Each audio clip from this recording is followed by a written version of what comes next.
And for me, when I got myself into an unhealthy, toxic relationship, I was 20 years old and I lacked emotional intelligence. I lacked clarity. I lacked how to build what I didn't even know what the definition of a healthy relationship was. So I was going into it blindfolded, and it was both of us that were toxic to each other. We just didn't see it at the time, or we were just numbing and hoping that things change. But we know that if nothing changes, nothing changes. I was toxic to him, he was toxic to me, and we thought just by putting band-aids on the relationship would help, but it didn't. So it goes down this whole long recovery because we were together for about 3 years. When I was 20, we met, toxic as can be, but I didn't see that as an issue.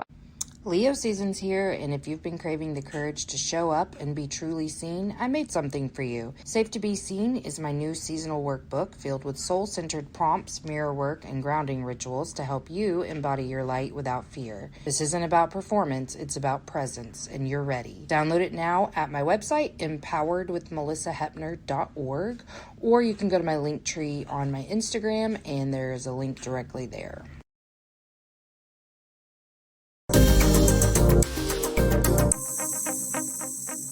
Emotionally unavailable.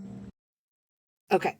So, this is the thing that really like pulled to me whenever I was looking at your profile is, well, it's a feeling that I get, and it's about like I feel so connected to you in this way because we are both basically using our own personal stories. Like all of this transformation happened from whatever we each experienced, and we're now using that light to help others. And I don't know, the further I get into spirituality and whatever, I'm like, oh, I think maybe that's what we're all supposed to do. It's like once we learn what our big lesson or whatever in this lifetime is, like that we help others with that piece of humanity, for lack of a better word, you know? So I'm really drawn to that. But I think that's a really good place to start. If you don't mind just sharing kind of however you want to summarize what that part of your life was to now. I mean, I probably didn't work. I'm having a little bit of an off day. I'm just gonna be honest. But just like if I were to just ask you, tell me about yourself, how'd you get here? Just a short little whatever to jumpstart, just because I was really curious about your toxic relationship. Mostly because I've kind of been the toxic partner in most of my relationships, but you know. That's a really valuable insight that you just said. You said that you have been 9 times out of 10 the toxic partner in the relationship. So I want to piggyback off that actually, because all you know is all you know. And for me, when I got myself into an unhealthy, toxic relationship, I was 20 years old. And I lacked emotional intelligence, I lacked clarity, I lacked how to build what I didn't even know what the definition of a healthy relationship was. So I was going into it blindfolded, and it was both of us that were toxic to each other. We just didn't see it at the time, or we were just numbing and hoping that things change. But we know that if nothing changes, nothing changes. I was toxic to him, he was toxic to me, and we thought just by putting band-aids on the relationship would help, but it didn't. So it goes down this whole long recovery because we were together for about 3 years. When I was 20, we met, toxic as can be, but I didn't see that as an issue. I saw that as, well, couples fight, well, couples argue. This is It's normal, normal. yeah. Exactly. It seems normal. But what we don't realize is when the name calling comes in, the manipulation comes in, the Hmm. isolating comes in, we don't even realize those are red flags or toxic habits because we have our blinders on. So I had my blinders on and I've learned this recently. It's a term called fawning. When somebody is push, like being so headstrong about their opinions, and you try to fight back and then you just get pressed down. It's like a type of fawning, and that's what I did for 3 years is I would try to say something and I would try to be stand up for myself, then I would always get pushed down.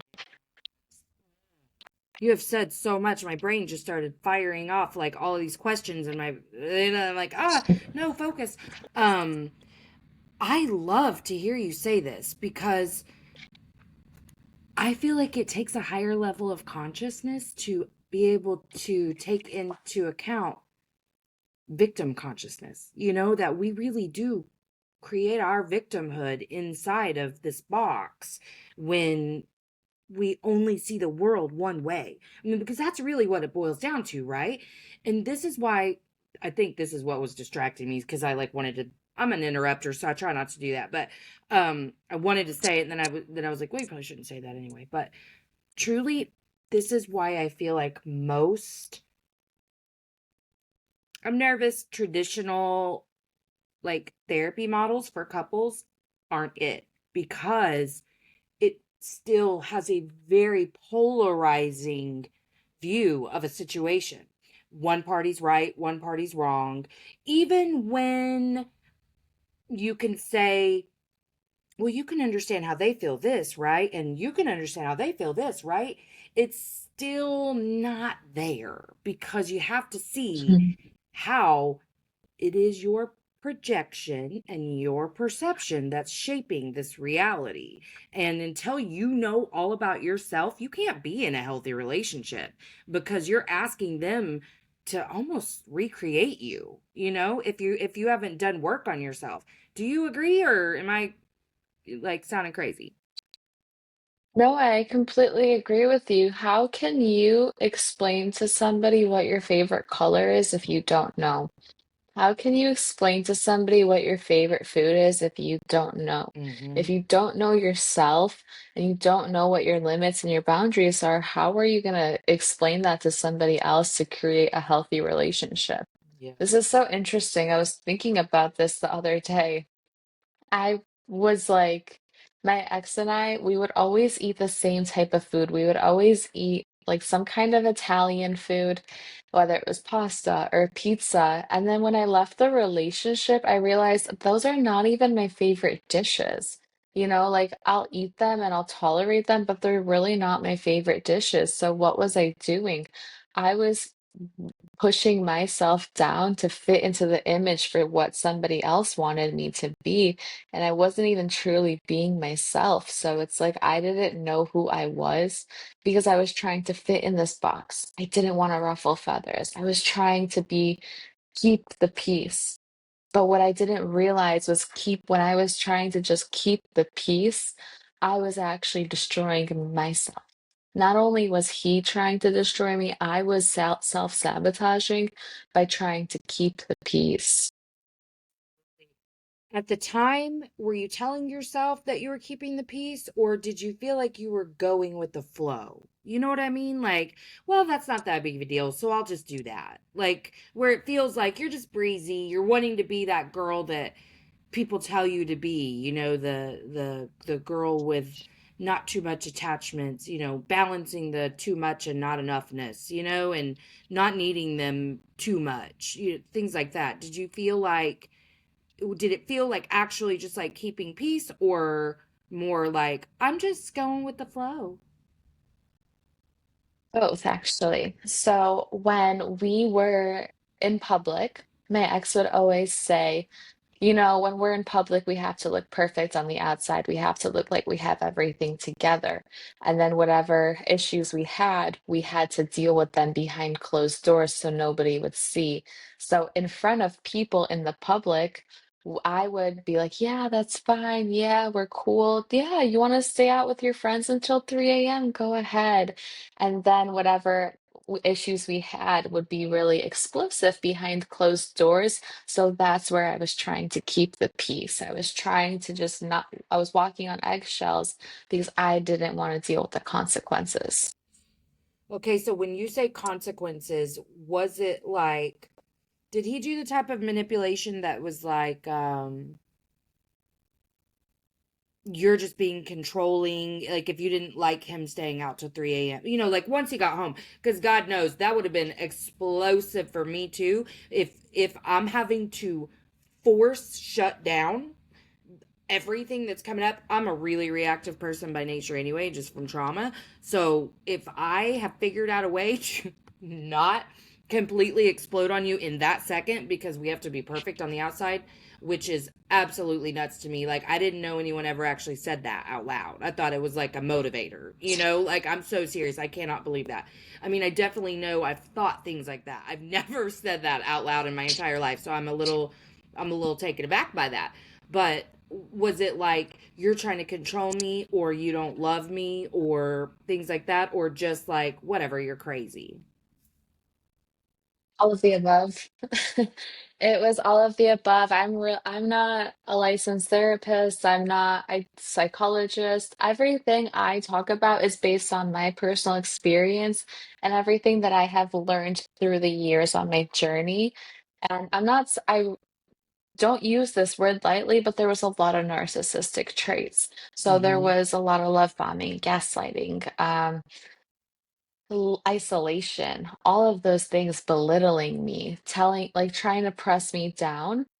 And in the first year, year and a half, he would always say, like, well, it's not fair that you call me when I'm with my friends. It's not, you shouldn't be texting me when I'm with them because you know I'm with them. But I'm just, it's like 4 in the morning. I'm like, you coming home anytime soon? And he's just like, why are you texting me so much? And it would always be those kinds of little situations. But what I didn't know is, and what I know now is that when somebody accuses you of something, that's what they're doing behind your back. And if I knew that when I was in the relationship, I think I would have woken up a lot earlier. But everything happens at the right time, and I'm thankful I learned it after versus never. But he would always accuse me of cheating and going out with friends. I had no friends. Who am I supposed to go out with? Isolated me, don't worry, I'm chilling, waiting for you to come home. Exactly. I'm like, I have no friends. Like, literally, I have one friend that I was friends with, and she lived an hour away, and she was pregnant at the time, and she had another kid at home. Do you think I'm gonna go out with her? Probably not. Right, If right. anything, I'm gonna go to brunch. Yeah, and you're gonna know all about it because it's a daytime thing. You can track my location. Like, it's food, man. And when you say narcissistic traits, that was something that I really had to come to accept about myself. I mean, I was raised by a narcissist, and I can understand and have compassion for that experience now, just because I know the motivation is fear. It's a very deep seated fear. Um, but I was kind of called a narcissist by my ex-husband's wife, and I was like, well, shit, am I? Because I mean, I had read the requirements, the little checklist of symptoms for it, and I was like, oh no, I do kind of sound like that. But it wasn't until I really got into the healing that I understood, of course you had traits from your narcissistic caregiver. Like, of course you did. I hadn't been taught a single healthy skill my whole life. Not for coping, nothing. No, like, no skills. And so, not only was I not taught healthy, I was taught very unhealthy, both implicitly and explicitly, and it was bad. And so, where he, like my husband, would look at me and say, like, you are being manipulative. Oh, the rage that would cause, because I'm like, not intentionally, I'm not trying to manipulate you. Well, now I realize I was, but at the time, that's not what it feels like when you're living in an autopilot state and you're just being reactive, you know? So I'm grateful to have figured that out, like, and to be able to identify when I'm doing it. I mean, healing doesn't mean you never do the dumb shit anymore. Like, sometimes I do, but I'm really quick to catch myself, and it's usually an internal process now. Like, it doesn't really come out with him anymore because I can be like, I don't know about that. Let me check in on what's coming up for me, because that's kind of the process now, is getting curious. Was that a lot of, you said that you figured this stuff out after you guys ended the relationship. When you ended the relationship, I'm sure you were in shambles. Like, because if you didn't have any coping skills, you didn't have a single fucking clue of how to go like onwards and upwards. So tell me kind of what you did to start this journey. So it was mentally, it was gradual. Physically, it was rapid. Mentally, for 3 months, I was planning on how to leave the relationship safely because also somebody who is explosive with their emotions. I don't want to ruffle any feathers. I don't want to stir up any issues. And I wanted to leave safely because also, like, he knew where my parents live and, like, he knew that. And my friends, and I didn't want him to cause any issues, so I wanted to leave without ruffling any feathers. And so I was just mentally trying to make a plan. I was like, well, this was October already, and I was thinking, well, if his family is going to come visit us for Christmas, well, then I'll just stay through Christmas, and then after Christmas, we can decide like what we're going to do. Like, we can just sit down and talk about it, but then right after Christmas, um, things just Escalated. completely fell apart. Like it's just like you throw a piece of glass on the floor and you step on it 10 times and run it over with your car. That's how quick things exploded. And it came to a point where I went to go visit my family. They live in another state, really drivable distance from where we were living. But I went there for a day, and then he told me he was going to go on vacation with his family, and we just needed time for ourselves. I said, that's cool. Well, for me, from Chicago to Michigan is a good 2 hours, but Chicago to Florida is a good 24 hours. Mm-hmm. So he took the long road trip, I took the short road trip. And while he was on his way to Florida, I just packed up my stuff and I left. And I was like, yeah, I'm absolutely done with this because that was the safest way that I could leave. Because if he was there, I can't even imagine the hell that would break loose while he was there. Because I know he would try to stop me. I know he would Mm-hmm. try to convince me and try to tell me I'm a terrible person for not making this work. But the moment that I walked away from that apartment, I'll never forget, like, I packed my duffel bag. And I told him, I was like, hey, I'm gonna go visit my parents for a couple days. He said, cool, I'll walk you to your car. He walks me to my car, and the second he closed my car door, I felt all the weight fall off my shoulders. I stopped crying immediately. I called my mom. I was like, hey, mom, I'm gonna come see you, and this is what's happening, but I'm content right now. The emotions were still numb. They Yeah. weren't fully processed, but I no longer felt like I was in survival mode. Wow, that fast. You knew. Your body said, this is the aligned decision. Oh, I love that. Yeah. That's really profound that immediately you felt the weight fall off. I mean, that gives me the chills, honestly. Yeah, it's incredible because it's like as you can be so scared to step to the other side. Like I was terrified. Like I was terrified of what was on the other side because I didn't know. All I knew was being with him for the last 3 years. Like we lived together. We moved in together after 2 months of dating. And from there, like we spent every day together. I went to cosmetology school, graduated. While I was in school, we got married, and then I started working at a salon nearby. And that was my life, was work and him.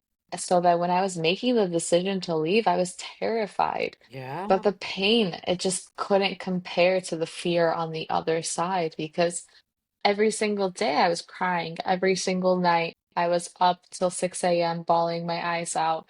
I was looking for the next drug to numb out the pain until I couldn't numb out the pain anymore. I was always high. I was always drunk because I was looking to numb until it couldn't numb it anymore. Yeah. And that's when I'll never forget the day I called my mom at 2 in the morning after Christmas. I said, Mom, I can't do this anymore. She said, okay, Aneta, just come home. It's okay. And that was yeah, I'm super grateful for my mom and dad's support. And that was like the next day when I packed my bag and I said, I'm out. And that's when all the weight fell off my shoulders. That's But it was amazing. also 3 months of building up the stress because his family was coming to stay with us for 3 weeks. Oh, It was my first time. It was my first time meeting them in person after 3 years, and they damn. came to stay with us for 3 weeks. I lasted five Yeah, days, baby, and I was listen. quite happy after I those don't do well five with people in days. my space to begin with, but then like he didn't get this shit from nowhere, you know what I mean? So you got this whole little codependent, toxic ass family up in your space. Oh, 2 days. 2 days is before I would have lost my shit. I'm not gonna lie about it. 2 days, and then I'd be in a hotel. Yeah, it's quite an interesting because I was a hairstylist at the time. Imagine this. Imagine holidays, our busy season, right? Yes. So they come in on December 23rd at Oh, the night. We pick them up worst. from the airport. December 24th, the salon's open. I'm still going to work. I come home at Christmas Eve. I tried to stay longer at work, and my boss was like, Aneta, it's Christmas Eve, go home. Like, you don't And then I come understand. home. And did he expect you to Oh, it dote gets on his better. family? To what? To like cook for them and like take care of them while they were there? Oh, completely. Yeah. But it even gets better. When I come home from work, my whole house is redecorated. I'm like, No. how did we get here? No. Oh my god, that's Bed sheets, atrocious. Christmas decorations, everything. My Christmas ornaments were different. Okay, that's just sacrilegious. You can't go in somebody else's home and change their damn decorations now. Okay, see? I'm sorry to be rude, but this is how you know where he got this shit from. Because, like, no one in their right mind is going in someone else's house and changing shit. The first time you You meet just these don't. people? If you want to bring a decoration or two and be like, I brought you a gift for the house, that's cool. But like, you're Yeah. like literally gonna redecorate my house? Girl, what did you do? Please tell me. I got drunk. I didn't know what to do. You were like, thank you. That was the thing. It's like I didn't know what There to was do nothing because you my could do, parents sis. What came did you over. say? You did There was exactly the nothing. one option My, you had, which was get drunk and live with it.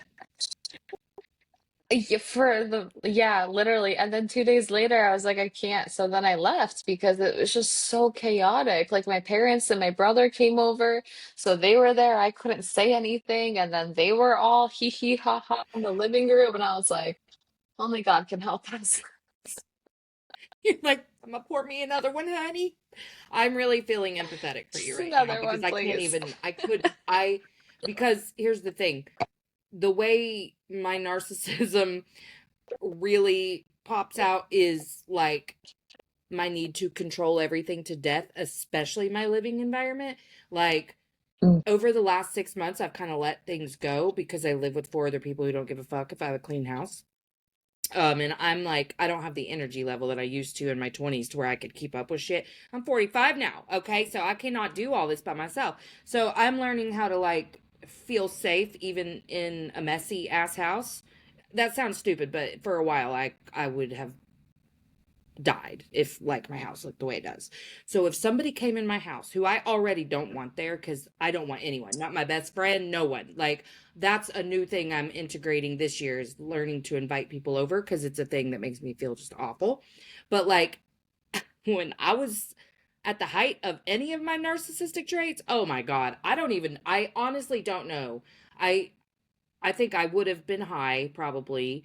And probably just slept the whole time. Like anytime I was in the house, I would just be asleep and be like, I don't know. I'm sick, I guess. It's weird.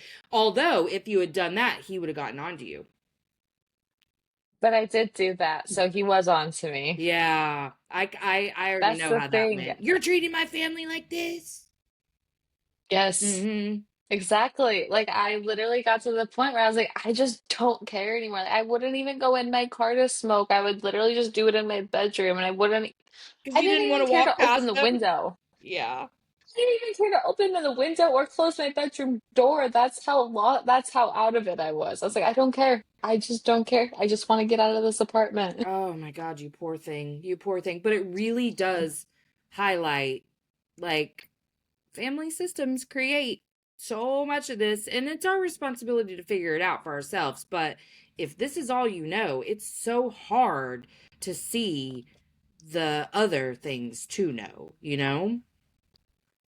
Mm. Absolutely. And it's like I think when I learned this after, and it gave me a lot of grace and compassion because it's like all you know is all you know. And if nothing changes, nothing changes. And if somebody knew better, then they would act better. But and I've learned to just love people from a distance, whether they're treating you bad or not. If they're not giving you what you need, like it's okay to love them from a distance if it's somebody that like you care about and want to keep in your life. But at the end of the day, it's like he probably just has a lot of childhood trauma that he hasn't dove in to heal yet. And Hmm. when I understood that, I remember the last thing that like I ever told him was, I forgive you, but I want nothing to do with you again. Like I forgive you for the pain, but I want absolutely nothing to do with you. And that was like the last thing I ever said to him after we filed for divorce. Yeah, that makes so much sense to me though, because through this journey on my own shit, what I learned was I was purely motivated by spite in my former life. Like, I didn't know how to get drive or motivation outside of proving someone else wrong. And I had a lot of people to do that with because I was raised in kinship foster care with addict parents and blah, blah, blah, blah, blah. So I was very likely to become a statistic. And I am a lot of the statistics, I am. But I was very determined to be the first to go to college, to, make something of myself, whatever. And the other side now is being motivated purely by love and compassion for myself. And that being Yeah. the thing that I share with others. And I teach clients this too, where I say, do you feel the difference in every cell of your body when you just say things like, no, he's toxic for me, blah, blah, blah, blah, blah. He does this, versus because I love myself so much and I have so much compassion for myself, my compassion can extend to anyone, because when you get to this level of compassion for yourself, you understand that it is only our DNA that like separates us. We're all the same. We're all the same, and we're all doing very similar stuff. We have very similar narratives. So, like, I started to work really hard to figure out how I do things too. Like, oh, that really annoys me. I know that it only annoys me because of something inside of me. So, let me work on that part. Let me stop trying to like change and control everyone around me and figure out why every last thing is the end of the world for me. So, I it's just a different feeling to be like, I love myself so much that this doesn't feel aligned. So I'm going to send you off in peace and love. Like, go be better and do you. I don't hold hatred for you, but because I love myself so much, I can't do things that are this unaligned anymore. And you said something earlier that I keep coming back to too, when you were talking about like being afraid to leave with him present because he would be like telling you what an awful person you were for not Mhm. sticking it out. This is not something that I was really attuned to until I started getting a little bit better and I started to notice these patterns that people really believe. And I guess it is different when you're married, but people really believe you're supposed to just try and try and try no matter what. And it's like, man, if relationships aren't good, they're not good. Like, I understand there's religious principles behind why we stay married, and I don't believe in that shit. So it's whatever. But I remember knowing someone who couldn't even like handle things ending like in a talking stage or a situationship. Like I think they probably view loyalty as like sticking with them no matter what. But like you don't have to and you don't need to. Like we don't have to sit in the consequences of our actions for the rest of our lives because we made the mistake of marrying someone we shouldn't have married, you know?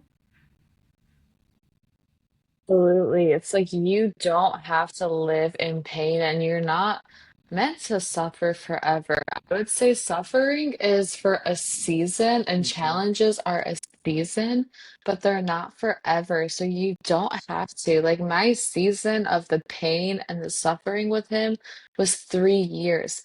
But 3 years is better than 30 or forever.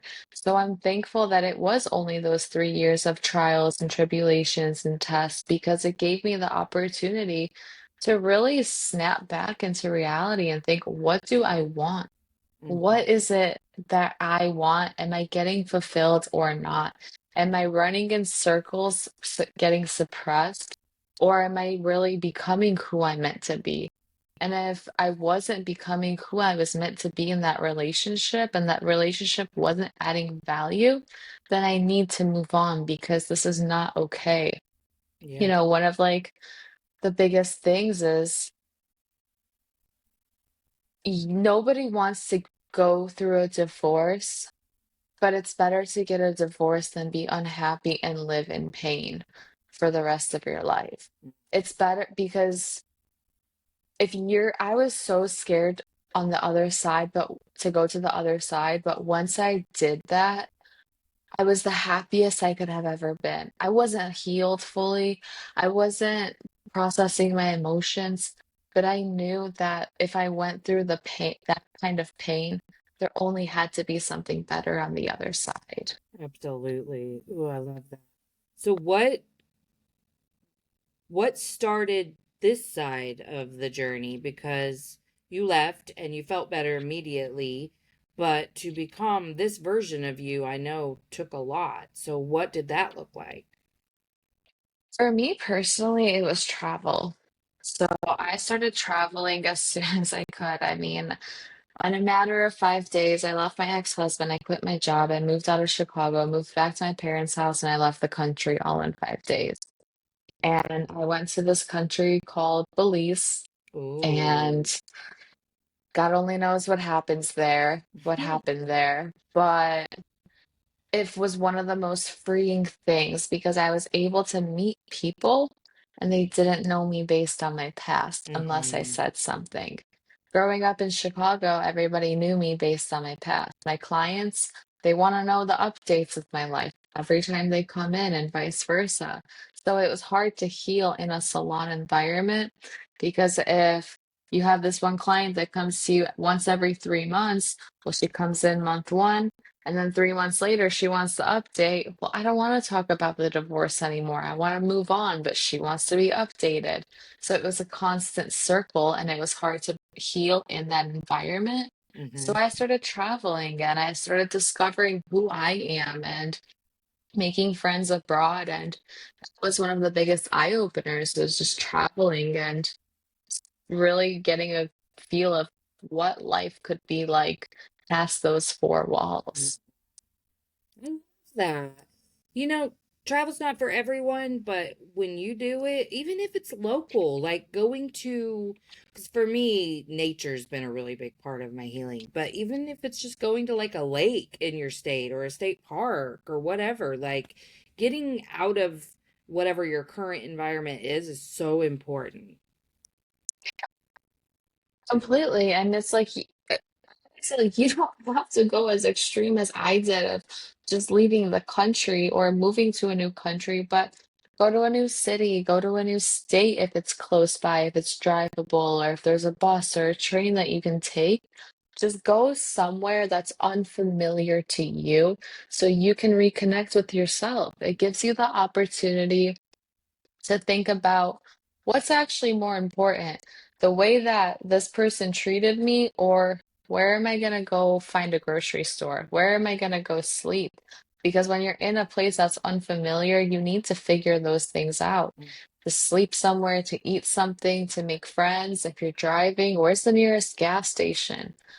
Believe it or not, I've worked in towns where there was only one gas station. So that's a valid question if you're in rural areas. Yeah. Yeah. Wow. So when did you leave uh hair dressing? Is that whatever the word is? Yeah.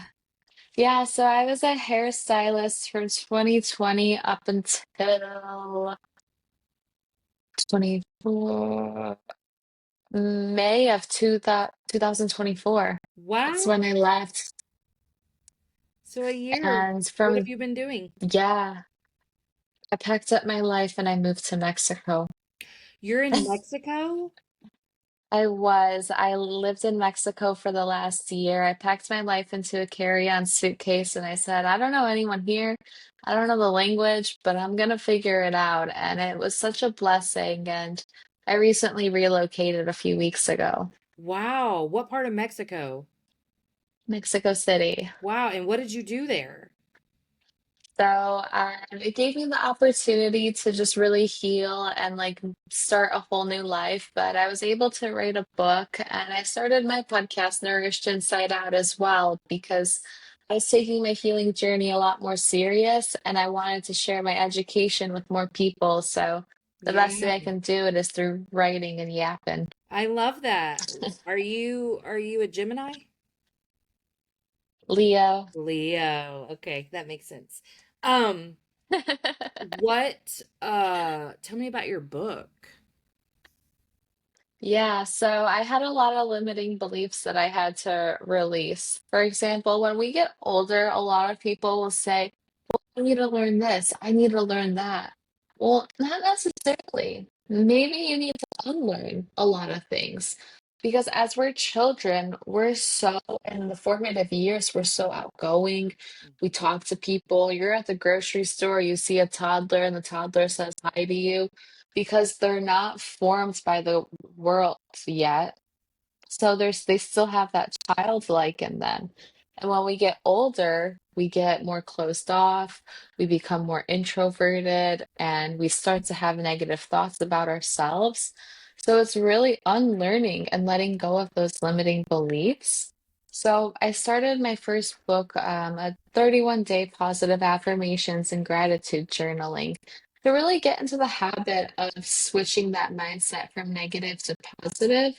And then there's like little action steps and some space to journal every each day. Awesome. Yeah, it's really important. Man, you hit the nail right on the head. Sometimes you have to unlearn stuff.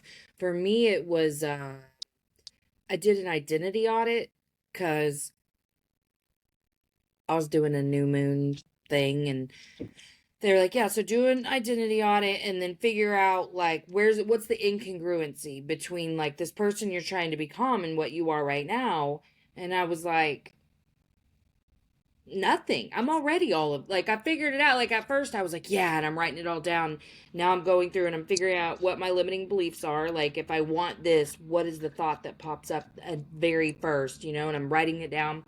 And then I was like, man, I'm already all of this. I just need to unbecome a few things. I need to unlearn a few things. But like I am really great. And it took understanding that being all of those things didn't mean I wasn't going to be a lot of things too, like messy, like I thought once I hit this destination point, I'm going to be able to do everything perfectly. I guess I just forget that, hormones are a thing and life is a thing that's going to stress. Like, I don't live the life of a Buddhist monk. So, like, those dudes, they have no stress. They're out there, they're in the wild or wherever they live, meditating and shit. And that is great. We need people like that in the world. But, like, I'm not that person. I'm going through real stuff. And similarly to you, I quit my job May of 2024, and I have been on the entrepreneurial journey this year. And there are tough times, like it's stressful sometimes because I'm nowhere near the income level that I used to be. And so it brings some stress with it. But like I'm not gonna I no longer seek some version of me that is perfect. And I really didn't understand that that's what I was doing. Perfectionism is so sneaky in my life. There's so many times it pops up and I have to be like, wait a second, am I trying to be perfect again? Because it happens all the time. Like, I don't even, sometimes the arguments between my husband and I leave me with the worst feeling. And then I figure out it's just because you don't like that you were messy, that you didn't handle it perfectly or whatever. Because I'm no longer behaving the way I used to. Like, I'm not, being a psycho bitch, but like, sometimes the opposite of that, and being meek and mild and calm and zen and Buddha like, feels like that's the way you're supposed to be. I'm like, that's not me. I have a lot of fire, and I'm still learning how to harness that correctly. And so I think this is a very common thing that happens, is that we believe we're supposed to be this thing and nothing else. And it's the acceptance of all of those parts of us that really transcends and allows that freedom that comes with just surrender. Exactly, it's imperfect action is better than no action, so be perfectly imperfect. The fact that you're out here and you're taking the step to be an entrepreneur and you left your job, that was imperfectly perfect. And that's beautiful because so many people dream about doing many different things, but they don't do it because they feel like all their ducks are not in a line, or they don't have the perfect blueprint right in front of them. But Mm-hmm. the reality is that imperfect action is better than no action. As long we've all heard the example of, if you want to go to the gym and you don't want to go in the morning, once you get that first step in, you'll be more motivated to do it. So all it takes is that first step of action, and the rest will start to fall into place if it's meant for you. Because if something is meant for you, you can't mess it up. If something is not meant for you, then it just won't work out. And if you're going to get taught the same lesson in different situations until you understand what your mission is or what you're supposed to be doing. And I think that's a really beautiful thing because now that I look back on it, for 3 years, I was getting the same lesson in different situations and different days. But I needed to stand up for myself and get the F out of that relationship. Took me 3 years, but I'm thankful it wasn't anything more. Mm-hmm. You know what I have found interesting in this topic of imperfect action is, we were just having this conversation last night because, I told you I just bought an external camera, and my Mhm. progression on my show has been very slow in terms of up in the production.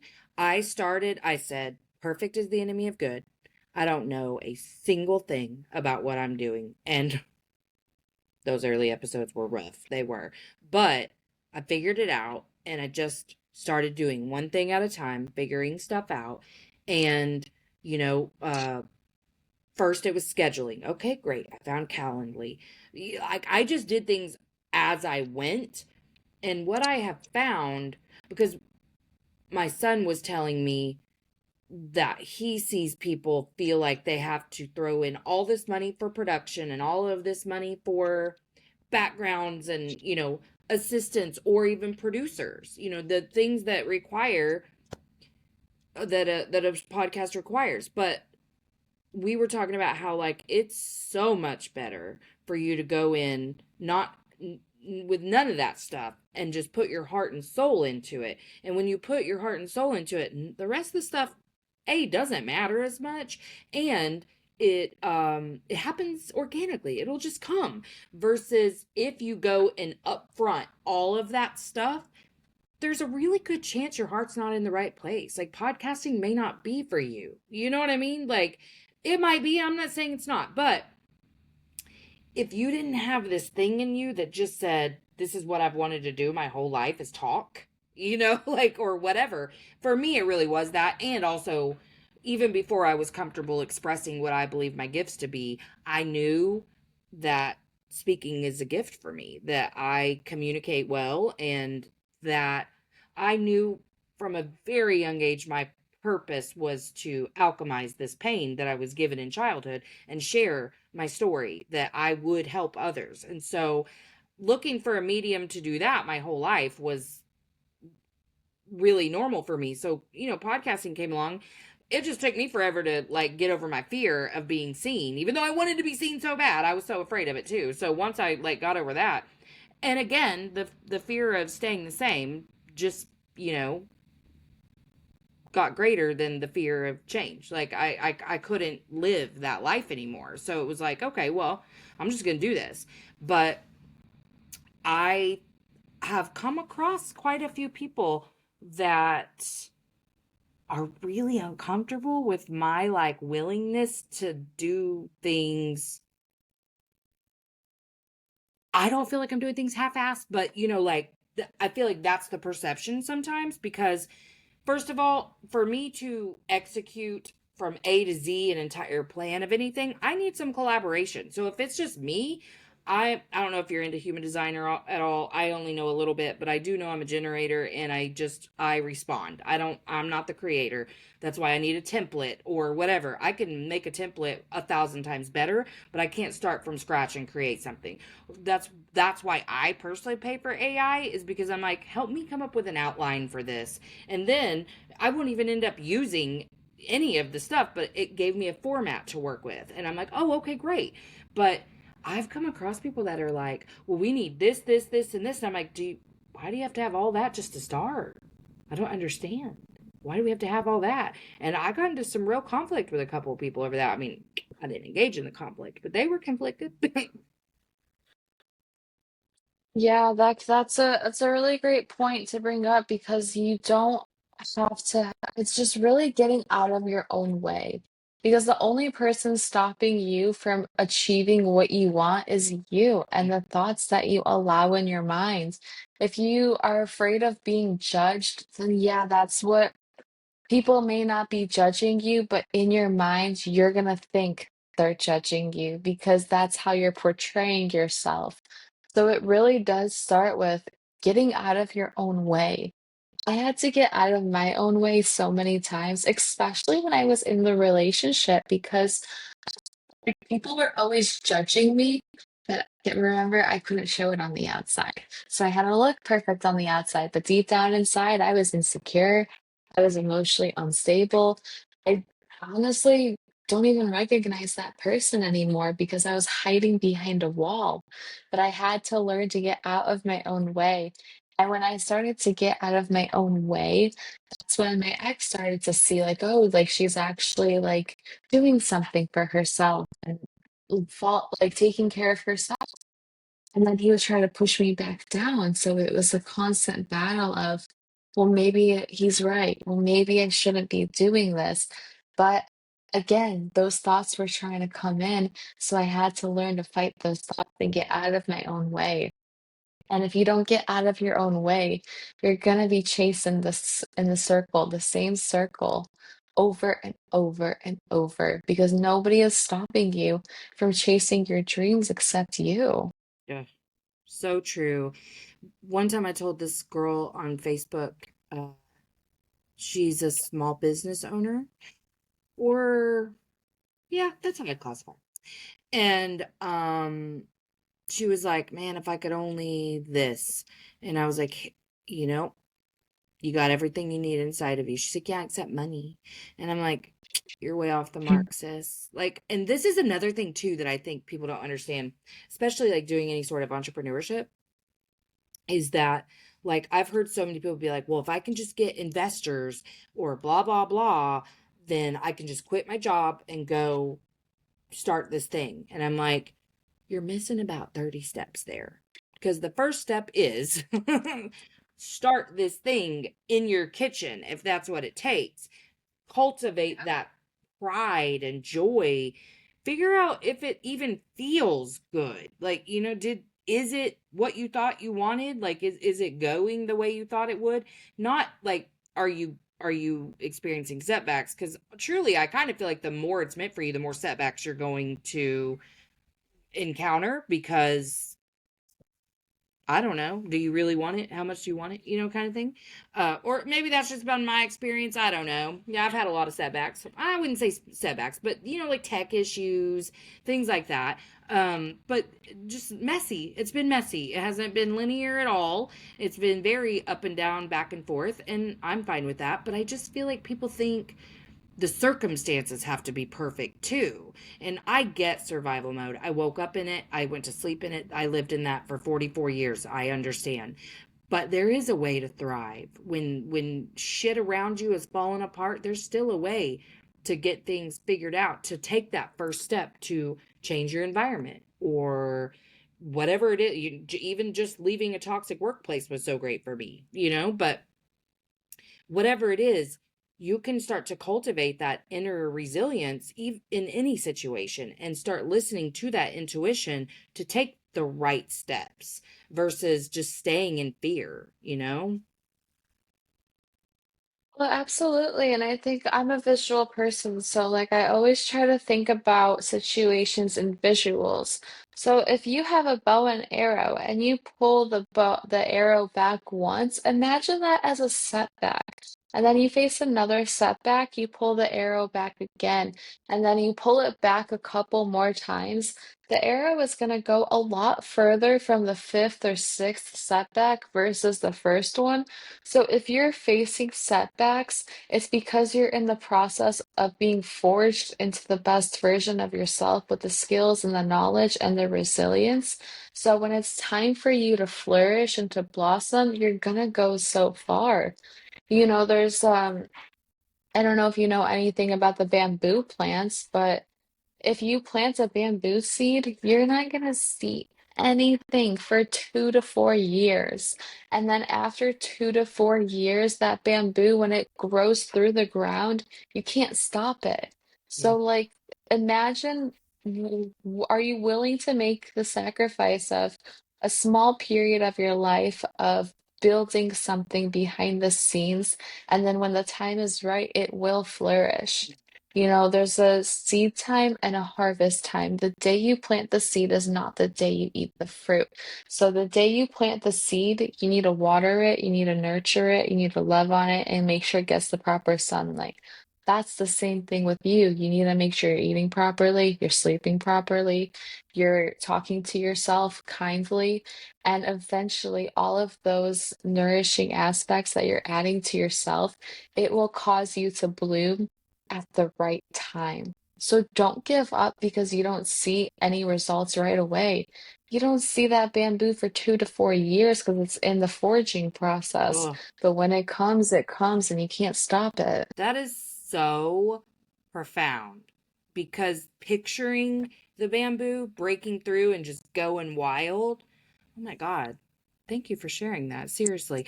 I'm like picturing a bamboo logo and a bow and arrow. Like it like created all these visuals for me. I'm like, oh my God, those are both really good analogies. Like very, very good.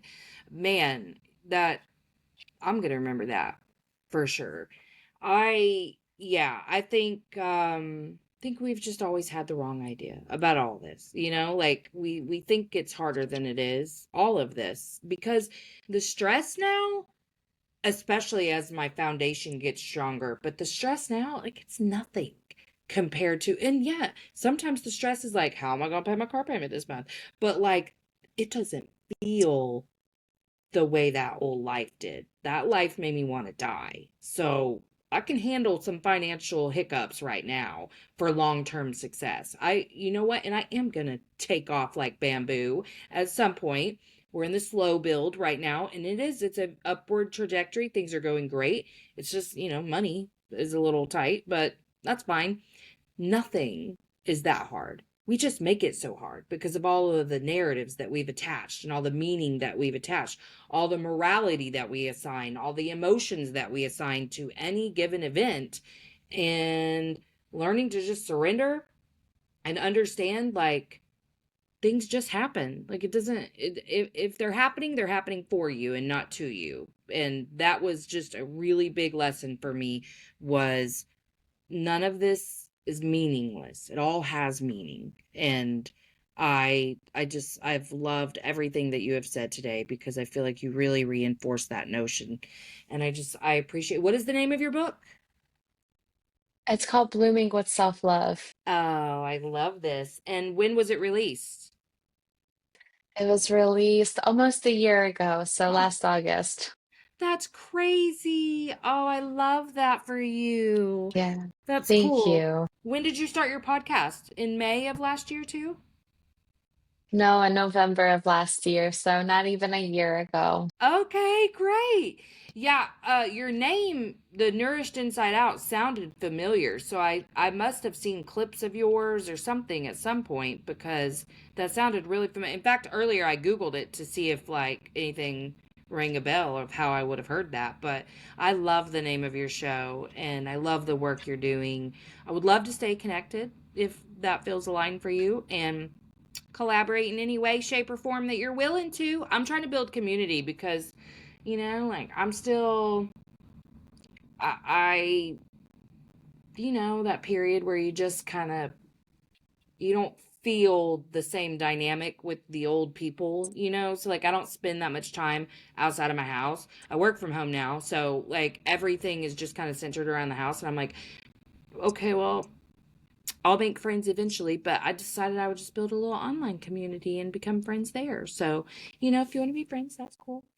I really appreciate Absolutely. you And coming. I just want to add on to that. It's community is the new currency because when we're all faced with challenges, we want a community of people that we can rely on. When I was going through the dark times of my divorce, people around me didn't understand. Like my parents didn't know what to say to me. Obviously, I wasn't going to go to my ex, and my friends around me, they didn't know what to say. And I was looking for a community of people who could understand me. So community is the new currency. And I think it's a beautiful thing. It's the power of more than the two or more people coming together and knowing that they have each other's back. So what you're doing, Melissa, is so beautiful and it's just the beginning of something incredible. So keep going. Thank you. Thank you. Yeah, I Yeah. certainly am. I feel good about everything. Just working hard, starting to figure out a background and shit a year later. Cause my first episode aired April 29th of 24. So Wow.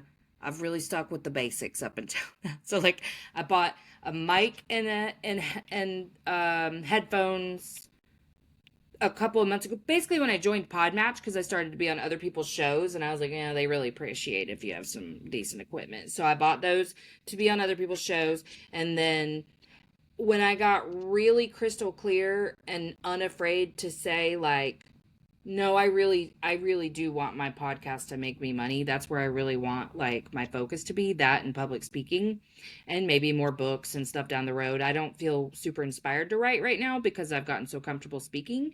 Writing was really a safe space whenever I felt so afraid to speak because I needed to deliver perfect communication.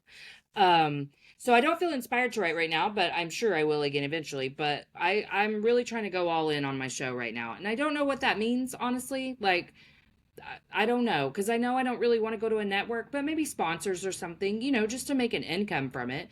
Um, so I'm like, okay, time to up the production costs a little bit, but just a little bit at a time, because mama ain't got all that money. So, we doing it little bits at a time. But now that my kids are starting to see like, oh, she's not super douchey for starting a podcast. It's actually going somewhere.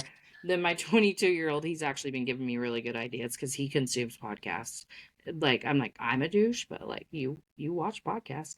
He said, "Mom, it's all douchey until they take off, and then That's what he told me a year ago. It's like everybody's a douche until their show takes off, and then we're all like, "Oh, they were actually cool." And I'm like, "Thank you for saying that. I'm not even gonna take it personally." Okay, so People I'm won't gonna support you until it's popular to support you. So exactly, that's exactly. Well, that's what that's my how it husband told me is. too. Was like, honey, yes, people are going to be making fun of you behind your back. You are right about that. You know that because you've done that to other people. But then what? When you see them start to have success, then they pay attention and then they say, "Can you help me?" And so true. It's so true. And I've had to get over any resentments of it and just be like, but you don't have to help. Say no if you don't want to. But I don't want to like even energetically engage in that bullshit. But it is true. That's how people do things, is that they're like, did you see? And I mean, I've been that girl. So no hate. Like we've all been toxic versions of ourselves. So I get it. But it did not help my fear of being perceived. But once I just was like, okay, I'm going to do it. I don't care. Then you really do just kind of stop caring about that stuff because you get more and more passionate. And when there's passion, there's no room for fear. Like when you just fill that space with as much passion as you can, the fears just really die. I think it's great. I'm super excited. And I'll make sure I go. What I like to do is I'll make sure I follow your podcast and set it for automatic downloads. But yeah, like I said, I'd love to stay connected. When I stop recording, we if you wouldn't mind not closing the browser, because my internet has been a little bit jacked. Yours is almost done uploading, so it won't like stay active very long, but mine is not. So I didn't want to like No worries. do like a bye and then like you just click out, because that's what I'm used to. Because again, this is only my second recording on Riverside. The whole thing's making me very anxious. This is the reason I didn't want to do it, because of this whole like waiting for it to upload thing. But we're gonna work through it. It's gonna be fine. So okay. I've been using Riverside ever since I started. If you have any questions, let me know. I will. I'm gonna have Hmm. questions. Like even this is Yeah, let me just know. stressing me out a little bit because I don't understand what's going on with my internet. So okay, I'm gonna quit recording. So for the audience, thank you so much. I will make sure I include all of your links. But is there anything that you want to shout out for people to find you or anything like that? Yeah, so I'm everywhere on TikTok, Instagram, YouTube, and Substack. So Substack is where I do a lot of writing and my newsletter, and YouTube will be at Nourished Inside Out, and then my TikTok and Instagram is Aneta.Waclaw.